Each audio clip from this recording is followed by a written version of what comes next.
ഒരു മൂർഖൻ കുഞ്ഞ് ഇഴഞ്ഞിഴഞ്ഞ് സ്റ്റെപ്പിന്റെ അടുത്ത് ഊരി വെച്ചിരുന്ന സ്കൂൾ ഷൂവിന്റെ ഉള്ളിലേക്ക് കയറുന്നത് കണ്ട് വീട്ടിലെ പട്ടിക്കുട്ടി പാഞ്ഞെത്തി. നീ എന്താടായി ചെയ്യുന്ന മഹാഭാവി? മൂർഖൻ കുഞ്ഞ് നിഷ്കളങ്കതയോട് ചോദിച്ചു. എന്ത് പറ്റി പട്ടിക്കുട്ട?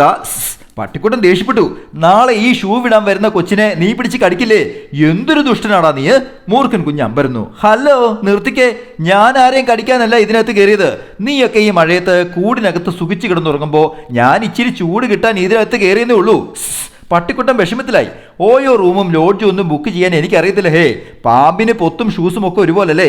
ഈ മഴക്കാലത്ത് ഷൂസ് ഒന്നും പുറത്ത് വെക്കല്ലെന്ന് പറ നിന്റെ വീട്ടുകാരോട്. പട്ടിക്കുട്ടി പാമ്പിനോട് പറഞ്ഞു. നീ പറഞ്ഞതൊക്കെ ശരിയാ, പക്ഷേ നിന്നെ ഇതിനകത്ത് കണ്ട വീട്ടുകാർ വെറുതെ പേടിക്കും. അത് എനിക്കും നാണക്കേടാ. നീ ഒന്ന് വേഗം ഇറങ്ങിപ്പോ. മൂർഖൻ കുഞ്ഞ് ഷൂവിൽ നിന്നും ഇറങ്ങി ഇഴഞ്ഞു പോകുന്നതിനിടയിൽ പറഞ്ഞു. അതെ, രാവിലെ ഷൂസ് ഇടുന്നതിന് മുമ്പ് ഒന്ന് സൂക്ഷിക്കാൻ പറ നിന്റെ വീട്ടുകാരോട്. എന്നെ പോലെ മാന്യന്മാരല്ല എല്ലാവരും. Happy drawing, Saneesh Divakaran.